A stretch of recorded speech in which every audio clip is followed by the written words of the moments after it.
we always want to drink beer out of a glass because beer has a sound to it, just like a taste, and beer is carbonated. And we need to release that carbonation into a glass. What beer foam can do in your belly?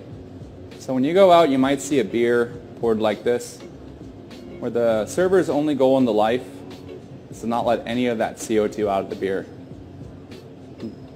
A couple things here. One, without that color foam, it's not really a beer. Two, I decided I'm going to order some nachos.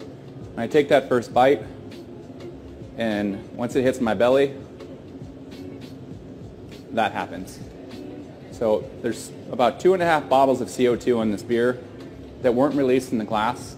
That's 100% what's going on in my stomach if the beer's not poured properly. Now you think, wow, every time I have beer, I get really bloated. And that's what's going on.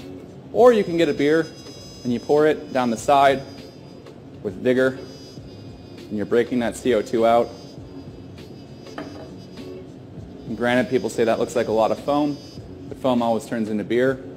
And then I take that same bite of food and I try to have a swallow, and it's not agitating my stomach because I have broken that CO2 out in the glass. So that's how important it is to pour beer into a glass. In this foam is where we're going to taste the sweetness of the malt and the bitterness of the hops, but really it's going to protect the integrity of that aroma that's underneath the foam through each sip.